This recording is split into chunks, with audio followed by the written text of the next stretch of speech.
Kaya, masaya ako para sa'yo. Kaya ngayong 2008, di ba, lahat tayo, sabay-sabay tayo magiging 21.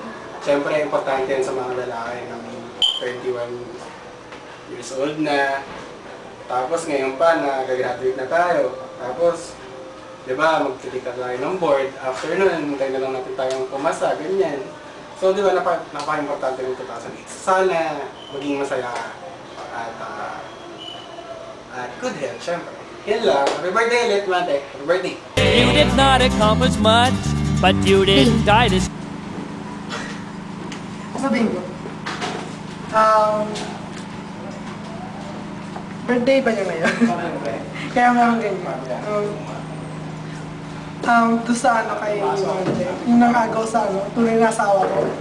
Sino yun? Sinura? Nangya ka? Nagaw-agaw mo? Sige, sa'yo na siya. Yun, happy birthday, happy 21st birthday. Yun, wala akong gift. Ang daya mo ba't ikaw lang may ano, may surprise ako, wala. You did not accomplish much, but you didn't die to... Hindi na ba? Okay. Mante.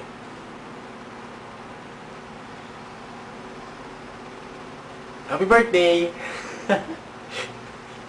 Okay, sige. Yan nga, happy birthday. 21 ka na. You're an adult. Young adult. Whatever. Basta adult. 21. Di ba sa lalaki? It's like, sabi nila turning point, and mostly guys are mature. More mature at this age. I know naman na responsible ka and mature. Pero syempre iba ng, kumbaga ibang level ng maturity at responsibility ng isang 21-year-old na lalaki. Ganun. Okay. So, yung graduate na tayo, I hope that all your dreams would come true.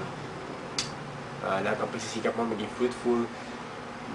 Para sa kinabukasan mo. Para sa iyo, sa pamilya mo, sa inyo ni Lola. Para sa kinabukasan. Tagal na natin magkakilala. 4 years. Sana mas matagal pang pagsasama. Okay? Okay nila. Happy birthday. Happy birthday ulit. Happy birthday ulit. Happy birthday. You did not accomplish much, but you didn't die to...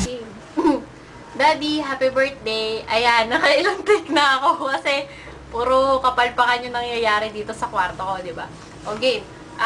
Daddy, yan. Ano mo na, 21st birthday mo na. And, syempre, sa lalaki, 21, debut.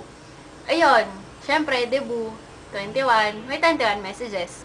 Hindi ko lang alam kung pang ilan to. Yun. Daddy, gusto ko kitang pasalamatan. As in, sobrang thank you. Mas malaki pa sa'yo yung thank you ko. Kasi, alam mo yun, basta hindi ka nawala sa scene. Parang, pinakita mo sa akin na ikaw yung, nandun ka lang sa likod. Parang, willing kang sumalo sa mga, kung ano man, di ba? Ayan. Tapos, tsaka, thank you, Daddy, kasi basta nung medieval times ko, medieval talaga, basta yun, nung medieval times ko, alam mo yun, sobrang isa ka sa mga nagpa-lighten up nung dinadala ko nun. Kasi, parang sobrang bigat ng feeling, tapos pagdating mo sa school, may mante na pag kinalabit mo, ihahag ka, tapos, alam mo yun, parang, with just a hug and a tap on my shoulder, parang, hindi ka man magsalita, sinasabi mo sa akin na, Moniz, nandito lang ako. Ganyan, di ba? Parang ang drama-drama. Ayan, game. Tama na yung kadramahan. Daddy, naalala ko nung umpisa ng Black 80s, yung may project sa Chem, tapos, syempre, kayo nila Andre yung magkakasama, kayo nila Allen, tapos tinatry nyo, yung iba, nagpuntang Glorieta. Tapos parang ako namimili ako, mag-Glorieta or magpapaiwan sa classroom. hindi ako nagsisi na nagpaiwan ako sa Glory. Hindi ako nagsisisi na nagpaiwan ako sa classroom kasi nandun kayo. Wala lang, parang dahil dun sa picture na yon, di ba nga, dinaya pa natin, ang ginamit na talaga natin yung totoong camera kasi ayaw gumana nung project nyo. Ayun, wala lang. Naitago ko pa nga yung first picture natin na magkakasama. Ayun, doon na nagsimula yung lahat. Tapos, tsaka basta yung bloopers natin nung PE, naalala mo yun, yung exam sa PE na ballroom dancing. Tapos, hindi tayo masyado nagpa-practice kasi madami tayo. Basta hindi ako pinapayagan, tapos ikaw may lakad ka, ganyan. Kaya yun, nung exam mismo, sila nasa right, tayo nasa left, di ba? Ang saya.